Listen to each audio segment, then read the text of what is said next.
Hi guys, welcome back. I've just got home from a 10-day holiday, which was lovely, but as you can imagine, having left my garden for 10 days means that quite a bit has changed. Our house sitter, other than turning the irrigation on here in the polytunnel, hasn't done anything with the garden, so I thought I would just walk you around quick and show you the impact of 10 days of being left. I'm not going to do a full tour because it's a bit messy and I'll tidy it up, but just to show the progress of everything in 10 days without being touched by a human. Now, of course, May is like pretty much, I think, the worst possible time that we could have gone on holiday, but that's just how it worked out with other things going on. And I was just super worried the whole time that literally everything in here was going to be dead. If I get outside, you know, I live in a pretty wet place for the most part, other than the weeds. It would probably be okay. I wasn't expecting any extreme weather, so. But in here, it's new to me, so I didn't really know how much attention this was needing from me. We'd only been planted up for a couple of weeks or so before we went away. And B, the irrigation. I didn't really know how much it needed, how long to tell people to turn it on. I don't know what the weather's going to be like each day, and I'm trying to leave instructions for somebody turning the irrigation on and things. So I did have some nightmares that everything in here was just going to be a shriveled up dead mess. But as you can see, there's an awful lot of green. These particularly have just exploded, especially this one, look. Yeah, these tomatillos have just gone absolutely nuts. They are covered in flowers, which is lovely to see. I have had the doors open and I have seen some bees and things coming in and out of here, which is a good thing for these guys. As I say, covered in flowers, but some of the leaves do have a bit of damage. I'm not entirely sure what this is. I mean, there's still loads of healthy looking growth on these, so I'm not entirely sure, but I'll just keep an eye on it and see how they go. I was also pretty worried about my cucumbers. I tried to grow cucumbers last year in my outside garden before we had the tunnel, outside varieties, but I think it was just, the weather's just a bit too harsh here, it's too exposed, and they did not do well at all. So obviously since having the tunnel I've been very excited to start again. And look at them, they look great, they're covered in flowers, they've put on loads of growth while I've been away. I'm so chuffed. Now I can't help but notice that I thought originally that these two were Armenian yard long cucumbers and those two were crystal lemon, but those two look exactly the same as this one, and this guy obviously looks different. He has a different shaped leaf, it's just growing in a completely different way. So I may have had a labelling mishap there. I do have another one that looks like this that I planted over there. I don't know, we'll keep an eye on them. Either way, there's no problem for them to be like this. So tomatoes are coming along really well. There's been loads of growth while I'm gone, there are loads of flowers, and there's even a fruit on one over there, which I'll show you in a second. A lot of them either didn't have their supports in when I left, or they weren't tied to them, so where they've kind of flopped over and laid on the ground and then started to grow up towards the light again. Some of them have got this funny S-shaped stem. It's not a big deal. I'll just keep, you know, as this grows I'll reattach it up to its support and make it vertical again. It's not a big deal. I have done a bit of pruning since I've been back on my determinate tomatoes, so all of these are determinate. Most of the ones along this side, there's just some behind me there which are determinate, which I'll show you in a second. So I am going to be pruning quite heavily this year. I live in a really wet, humid place and blight is a real risk. Obviously now I've got the tunnel, I am a lot more hopeful that I will have a good result with my tomatoes this year, but knowing that I live in a blight prone place, I am going to try and keep airflow really good in here and keep everything as well pruned as I can to try and minimise the risk. So basically, I mean, I've done a bit of pruning, but I've not done this one yet. So basically what I'm going to do is remove anything even vaguely touching the floor.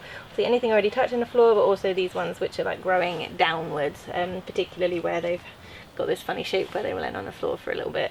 We've got some that are growing directly downwards, so they're going to come off so that there's nothing on the floor. And then I'm just going to take out all the side shoots as normal with an indeterminate tomato. With my determinants, I'll show you. So these are Roma determinate tomatoes. So I grew these last year and I didn't prune them because that is what a lot of the advice says, they don't need pruning, but given my experience of blight everywhere, I am going to do a bit of pruning on these. I'm not going to go nuts, I'm not going to take out all the side shoots like I will on my determinate tomatoes, but again, anything on or touching the floor, that's all going to come off, and then I think I will just thin it out as we go. Of course that does limit the amount of fruit. Determinate tomatoes have a determined size and therefore set a determined amount of fruit, so anytime you take something off then you're not going to get that bit of fruit. But that being said, if this plant succumbs to disease, I don't get anything. So I'm trying to find the balance a little bit, and you know, I am a bit blight sensitive, and I'm not short on tomato plants, so I am going to err on the side of caution with these and thin them out whenever I think that there's too much foliage and therefore not enough airflow. So I'm not going to thin them as much as I am the determinants, obviously, but I'm going to try and do some light pruning on these guys as the season progresses. Now, something a bit funny going on here. These leaves do not look right. I'm not sure what is going on, but it's only the one. It's only the one plant, so I'm not going to think about it too much. And I'll just keep an eye on this. If this is just one dodgy plant, it's not the end of the world, but you know, I do just want to make sure that this isn't the start of something bad. As promised, here is my first fruit showing. This is one of my bloody butchers tomatoes, which went in first. Oh, so good to see.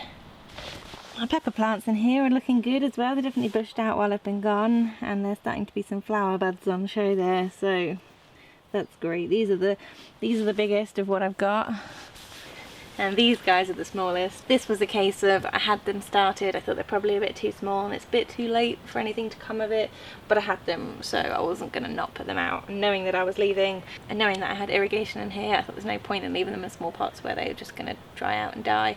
I'm better off getting them in and just hoping for the best, which is what's happened. But what I have noticed since being home, that there is one in here that is not like the others, and that is this. And the reason that it doesn't look like the others is that it's a celosia. So I'm not really sure how that ended up in amongst my bell peppers, but there you go. It looks pretty happy, so you know what, I'm just gonna leave it in here and see what it looks like.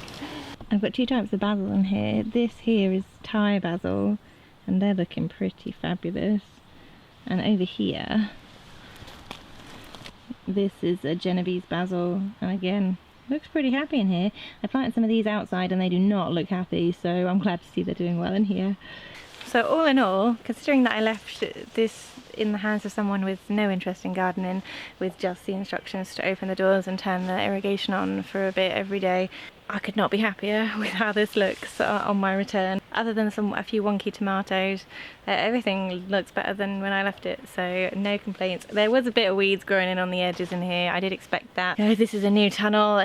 It was just put on grass and it's all no dig beds, so in a few areas where like cardboard has been overlapping and there's been a little gap or something, we've had some bits growing up in here, but it's not a huge deal. I've just gone through and pulled them out. Nothing too drastic. So yeah, I'm really chuffed with how it looks in here, but maybe we should go and look outside and see how it is out there. Oh, so before I left, we planted this corn out. This was the day before I went, so I didn't have any chance to sort of see how they settled in, and I've not lost any. They look okay, and a little bit yellow. I think I need a bit of compost or something going on this bed to give them a hand, but yeah, I'm pretty happy with how this is. The corn that hadn't germinated yet has germinated while we've been away, so I'm going to pull the rest of the plastic back and we'll get the rest of the corn in, so I'm pretty chuffed with that. These tiny pea plants went in before we left and they just seem to be getting a grip onto this netting. Hopefully they'll take off now and we'll get some more peas. I did also plant some beans along this side, but this is the only remaining one. The rest all look like stumps that have been chewed by slugs probably, and this is the last remaining one, so less success with that, but it's not the end of the world. All of the winter spinach has gone to seed now. They're humongous and fabulous, but I'm going to chop those before they sprinkle their seeds everywhere, I think. We did have some peas on our return. I've already picked a load and we ate them yesterday, but as you can see there's already more, so that is just great. The lettuce, however, is going to seed along with the spinach. Oh well. This has been my first year growing radish, and oh my god, they grow quick. I always said that, but until you see it with your own eyes. While going on holiday does fill me with joy, and I'm so glad that we went. It was lovely. I am so glad to be back in my garden. And even my cosmos are flowering. You know, it's really getting real in here now. There's loads to do. Everything is just, you know, this is the part where everything just starts putting on growth like crazy. So yeah, super happy to be back. I can't wait to crack on out here. I think my next video, I will sort of chat about the process of going on holiday and how we managed it, and you know, what preparation and what thought went into it before we went and things like that. So if you want to see that, then that will be the next one, and otherwise I'll catch up and show you what's going on in here again soon. Cheers.